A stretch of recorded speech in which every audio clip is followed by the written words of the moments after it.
Reborn for My Revenge Chapter 23 Tornadoes vs to Mom's Roy Mansion 08:50 PM। Kitchen और hall दोनों जगह अब सिर्फ एक ही आवाज गूंज रही थी, हंसी।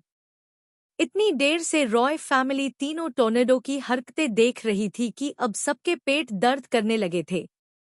महेंद्र जी सोफा पर बैठे बैठे अपना पेट पकड़कर हंस रहे थे। सावित्री जी बार बार अपनी आंखों के आंसू पांच रही थी। श्लोक जी के होंठों पर शांत सी मुस्कान थी। ध्रुव जी भी अपनी हंसी रोकने की पूरी कोशिश कर रहे थे। कृतिका जी और सिया जी की तो हालत और भी बुरी थी। दोनों इतना हंस चुकी थी कि सीधा बैठना भी मुश्किल हो रहा था। किचन के अंदर तीनों टोर्नेडो, कृष, देव और शिव ऐसे खड़े थे जैसे उन्होंने दुनिया का सबसे बड़ा कुकिंग कंपटीशन जीत लिया हो। उनके कपड़ों पर अटा लगा हुआ था, चेहरे पर सॉस, बालों में मैदा और हाथों पर आटा। पूरे किचन का हाल देखकर लग ही नहीं रहा था कि यहाँ कुकिंग हुई है। ऐसा लग रहा था जैसे किसी ने किचन में मिनिएचर साइक्लोन चला दिया हो। एक शेफ ने धीरे से दूसरे शेफ से कहा, शेफ। किचन बाक गई। दूसरा शेफ आसमां की तरफ देखते हुए बोला, नहीं, किचन जिंदा है, लेकिन उसकी रूह निकल चुकी है। सारे सर्वेंट्स चुपके से हंस दिए। हॉल। सिया जी ने फाइनली गहरी सांस ली। फिर मुस्कुराते हुए बोली, सिया जी, लगता है आज सबको बिना खाना खाए ही सोना पड़ेगा।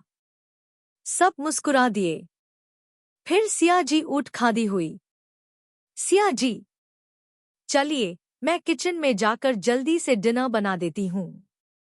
ध्रुव जी भी तुरंत खड़े हो गए। उन्होंने हल्का सा मुस्कुरा कर कहा, ध्रुव जी, मैं भी चलता हूँ। तुम अकेली इतना सब बनाओगी तो बहुत टाइम लग जाएगा। मैं हेल्प कर देता हूँ। सिया जी मुस्कुरा दी। ठीक है। दोनों किचन की तरफ बढ़ने ही वाले दा कि तभी पीछे से कृतिका जी की शांत लेकिन मुस्कुराती हुई आवाज आई, रुकिए ज़ारा। सबकी नजर कृतिका जी की तरफ चली गई। कृतिका जी के चेहरे पर प्यारी सी मुस्कान थी। उन्होंने बड़े आराम से कहा, डिनर पहले से ही तैयार है। सब एक साथ उनकी तरफ देखने लगे। महेंद्र जी ने हैरानी से पूछा, मतलब? कृतिका जी हंस पड़ी। मैं सुबह से ही जानती थी कि हमारे घर के ये टीन टोर्नेडो पनिशमेंट को कुकिंग कंपटीशन बना देंगे। सबकी नजर तुरंत कृष, देव और शिव पर चली गई। तीनों ने एक साथ सीधा खड़ा होने की एक्टिंग कर ली। कृतिका जी ने बात जारी रखी, इसलिए मैंने पहले हाई सर्वेंट्स से डिनर बनवा दिया था और वो सब डाइनिंग टेबल पर सर्व भी हो चुका है। एक पाल के लिए पूरा हॉल बिल्कुल शांत हो गया। फिर महेंद्र जी जोर से हंस पड़े। उनके बाद सावित्री जी, फिर श्लोक जी, ध्रुव जी, सिया जी। पूरा हॉल फिर से हंसी से गूंज उठा। तीनों टोर्नेडो शॉक। कृष की आंखें गोल हो गई। देव का मुंह खुला का खुला रह गया। शिव ने 2 बार पलकें झपकाई। तीनों ने एक साथ कृतिका जी की तरफ देखा, फिर किचन की तरफ, फिर अपने कपड़ों की तरफ और फिर एक दूसरे को। देव सबसे पहले बोला, माँ, अगर खाना पहले से बना हुआ था तो हमसे इतनी मेहनत क्यों करवाई? उसके चेहरे पर सच में कंफ्यूजन था। हॉल में बैठे सब लोग फिर से हंस पड़े। कृष ने भी तुरंत हाथ कमर पर रख लिया। नखरे वाले अंदाज में बोली, हाँ मम्मा, हम इतनी देर से मेहनत कर रहे थे, तो फिर हमने जो खाना बनाया वो कौन खाएगा? शिव ने भी मासूम सा चेहरा बनाया। उसने धीरे से पूछा, माँ, अब वो खाना वेस्ट हो जाएगा ना? उसकी आवाज इतनी इनोसेंट थी कि एक सेकंड के लिए सबको उस पर प्यार आ गया। लेकिन कृतिका जी और सिया जी के चेहरे पर धीरे धीरे एक अजीब सी मुस्कान आ गई। दोनों ने एक दूसरे की तरफ देखा। बस अगला पाल तीनों टॉर्नेडो की जिंदगी का सबसे खतरनाक पाल बन गया। ऑपरेशन ईयर अटैक। कृतिका जी धीरे धीरे कृष और देव की तरफ बढ़ी। सिया जी भी शिव के पास पहुंच गई। कृष को लगा मम्मा प्यार करने आ रही है। वो खुद ही मुस्कुराकर उनके पास आ गई। अगले हाई सेकंड पकड़। कृतिका जी ने देव का एक कण पकड़ लिया और दूसरे हाथ से कृष का एक कण। उसी वक्त सिया जी ने कृष का दूसरा कण पकड़ लिया और अपने दूसरे हाथ से शिव का कण। एक सेकंड के लिए तीनों जाम गए। अगले ही पाल पूरा रॉय मैंशन गूंज उठा। हे मम्मा, माँ आ बचाओ। कृष सबसे ज्यादा ड्रामा कर रही थी। मुम्मा, मेरा कण अलग हो जाएगा। देव तुरंत बोला, माँ, मैं तो बस सवाल पूछ रहा था। शिव भी चीखा, मैंने तो सिर्फ वेस्ट होने की बात बोली थी।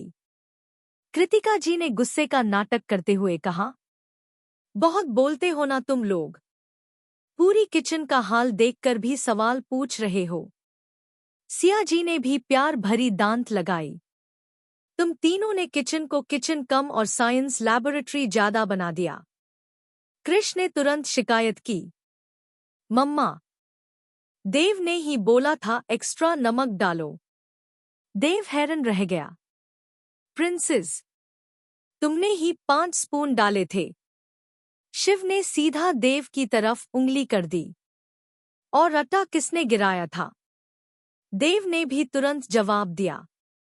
और अनियन किसने उड़ाया था? तीनों एक दूसरे की कंप्लेंट करने लगे। हॉल में बैठे सब लोग इतना हंस रहे थे कि किसी की आवाज भी नहीं निकल रही थी। महेंद्र जी ने हंसी के बीच कहा, बस बस, मुझे लगता है ये तीनों कोर्ट में लॉयर बनेंगे। श्लोक जी ने मुस्कुराते हुए सिर हिला दिया। ध्रुव जी ने धीरे से कहा, एक दूसरे को बचाने के बजाय ये तो एक दूसरे की ही फाइल खोल रहे हैं। पूरा हॉल फिर से हंसी से गूंज उठा। आखिर में कृतिका जी और सिया जी ने उनके कण छोड़ दिए। तीनों ने तुरंत अपने अपने कण पकड़ लिए। कृष ने मुंह फुलकर कहा, मम्मा, आप बिल्कुल भी फेयर नहीं हो। कृतिका जी ने उसके गाल पर प्यार से हाथ फेरा। और तुम तीनों बिल्कुल भी सीधे नहीं हो। ये सुनकर सब फिर से मुस्कुरा दिए।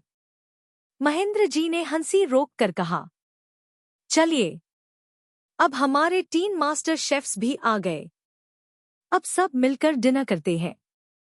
कृष, देव और शिव ने एक दूसरे को देखा, फिर धीरे से मुस्कुरा दिए। और अगले ही पाल तीनों एक साथ भागते हुए डाइनिंग टेबल की तरफ दौड़ पड़े। पीछे खादी रॉय फैमिली उन्हें देखकर सिर्फ एक ही बात सोच रही थी, ये तीनों ही इस घर की असली जान है। Chapter 21 the decision Roy mention 10:15 PM। Dinner खत्म होते ही रॉय मैंशन का माहौल धीरे धीरे शांत होने लगा। सर्वेंट्स डाइनिंग टेबल साफ करने लगे। किचन भी वापस अपनी असली शक्ल में आ चुकी थी, या कम से कम जितनी बाक सकती थी उतनी। हॉल में सब लोग अब भी मुस्कुरा रहे थे। आज की शाम सिर्फ हंसी से भरी हुई थी। कृष, देव और शिव तीनों अब भी एक दूसरे को देखकर हंसी रोकने की कोशिश कर रहे थे। जब भी किसी की नजर किसी के चेहरे पर लग जाती, तीनों को याद आ जाता कि कुछ देर पहले उनके कण कैसे मोड़ गए थे। और फिर तीनों की हंसी निकल जाती। कृतिका जी और सिया जी ने बस उन तीनों को देखा और सिर हिला दिया। दोनों के चेहरे पर माँ वाली मुस्कान थी। Roy mention study room. थोड़ी देर बाद रॉय मैंशन के सबसे शांत हिस्से स्टडी रूम का दरवाजा धीरे से बंद हुआ। अंदर सिर्फ 3 लोग मौजूद थे। महेंद्र जी, श्लोक जी, ध्रुव जी। रूम के बीचों बीच पुरानी ओकवुड की बड़ी सी टेबल राखी थी। दीवारों पर पुरानी पेंटिंग्स, रेयर बुक्स और रॉय फैमिली की कई जनरेशन्स की तस्वीरें लगी हुई थी। कमरे का माहौल बहुत ही शांत था।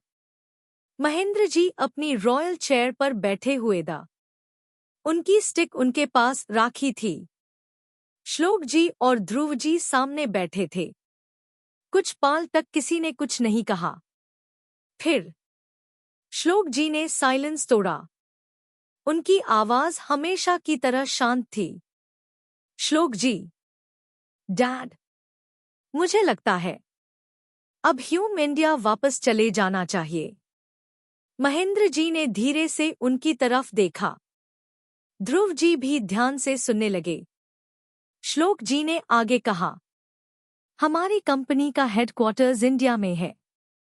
पिछले 10 सालों से हम लंदन और इंडिया दोनों जगह से काम संभलते आए हैं। लेकिन अब वक्त आ गया है कि हम वापस इंडिया शिफ्ट हो जाए। रूम एक बार फिर शांत हो गया। ध्रुव जी ने हल्का सा सिर हिलाया। ध्रुव जी, मैं भी यही सोच रहा था, भाई। उन्होंने टेबल पर राखी फाइल बंद कर दी। फिर धीरे से बोले, वैसे भी हमारे बच्चे भी इंडिया में ही है। विधान और रुद्रा कंपनी संभल रहे हैं। देव और शिव का कॉलेज भी वही है। और उन्होंने हल्की सी मुस्कान के साथ श्लोक जी की तरफ देखा। हम कुछ अधूरा छोड़कर भी आए थे।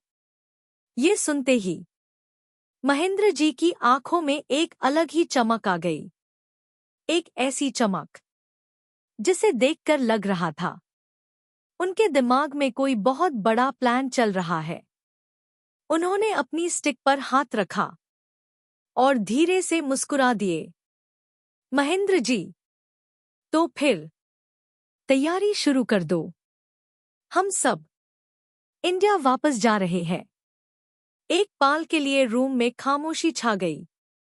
लेकिन महेंद्र जी के चेहरे की मुस्कान और उनकी आंखों की चमक ये साफ बता रही थी कि इंडिया लौटना सिर्फ घर वापस जाना नहीं था। कुछ और भी था। कुछ ऐसा जिसका इंतजार शायद वो बहुत सालों से कर रहे थे। लेकिन वो क्या था, ये फिलहाल सिर्फ महेंद्र जी ही जानते थे। रीडर्स को उसका जवाब सही वक्त पर ही मिलेगा। स्टडी रूम के बाहर मीटिंग खत्म हुई। सबसे पहले महेंद्र जी खड़े हुए। उन्होंने अपनी रॉयल वुडन स्टिक उठाई। सीधे दरवाजे की तरफ बढ़े। उनके हर कदम में वही गरिमा थी जो सिर्फ एक बड़े घर के मुखिया में होती है। उनके पीछे श्लोक जी चल रहे थे। उनकी पर्सनालिटी आज भी किसी एम्परर से कम नहीं लग रही थी। ब्लैक शर्ट, ग्रे ट्राउजर्स, हाथों की स्लीव्स हल्की सी फोल्ड की हुई, सीधी गर्दन, शांत चेहरा। ऐसा लग रहा था जैसे कोई राजा अपने महल के अंदर चल रहा हो। और सच तो ये था, वो सिर्फ बिजनेस वर्ल्ड के किंग ही नहीं, अपने परिवार के भी किंग था। सबसे पीछे ध्रुव जी आ रहे थे। चलते चलते उन्होंने अपना फोन पॉकेट में रखा। उनका एक्सप्रेशन हमेशा की तरह कंपोज था। तीनों बस हॉल में पहुंचने ही वाले दा कि अचानक एक छोटी सी परिचित परछाई दौड़ती हुई सामने आई। अगला ही पाल धाप एक नन्हा सा शेर सीधा श्लोक जी की बाहों में आ लगा। श्लोक जी ने बिना सोचे तुरंत उसे संभल लिया। जैसे ही उन्होंने देखा, उनके होंठों पर अपने आप मुस्कान आ गई। उन्होंने धीरे से अपनी आंखें बंद कर ली, जैसे पूरे दिन की थकान बस इसी एक पाल में खत्म हो गई हो। उनकी बाहों में थी उनकी दुनिया, उनकी प्रिंसेस कृष। कृष ने अपनी दोनों बाहें श्लोक जी की गर्दन के आसपास डाल दी, अपना गाल उनके कंधे पर रख दिया और बहुत ही प्यारी सी नींद भरी आवाज में बोली, कृष पापा, आज मुझे आपके और मम्मा के साथ सोना है। उसकी आवाज इतनी मासूम थी कि महेंद्र जी के चेहरे पर भी प्यार भरी मुस्कान आ गई। ध्रुव जी भी उसे देखकर मुस्कुरा दिए। श्लोक जी ने धीरे से कृष के बालों पर हाथ फेरा, फिर उसके माथे को छुमा। श्लोक जी, बहुत ही प्यार से, प्रिंसेस, तुम्हें परमिशन लेने की जरूरत कब से पड़ने लगी? तुम्हारा घर है, तुम्हारा रूम है, और हम हमेशा तुम्हारे ही है। कृष की आंखों में चमक आ गई। उसने जोर से श्लोक जी को हग कर लिया। डोर खादी कृतिका जी ये सब देख रही थी। उनके चेहरे पर माँ वाली मुस्कान खिल उठी।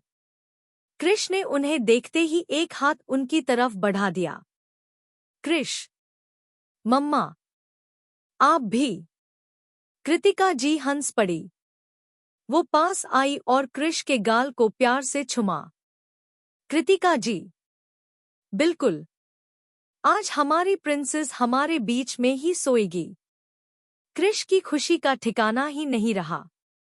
उसने एक बार महेंद्र जी को देखा, फिर ध्रुव जी को। दोनों के चेहरों पर उसके लिए वही प्यार था, जो हर रोज बढ़ता ही जा रहा था। रॉय फैमिली का हर सदस्य अपनी प्रिंसेस के लिए हद से ज्यादा प्रोटेक्टिव था। और कृष अब धीरे धीरे यकीन करने लगी थी कि शायद इस बार यूज़ एक असली परिवार मिल गया था। लेकिन यूज़ बिल्कुल भी अंदाजा नहीं था कि बहुत जल्द ये पूरा रॉय परिवार इंडिया लौटने वाला था। और इंडिया सिर्फ उनका इंतजार ही नहीं कर रहा था, बल्कि एक बहुत बड़ा तूफान भी उनका इंतजार कर रहा था। To be continued.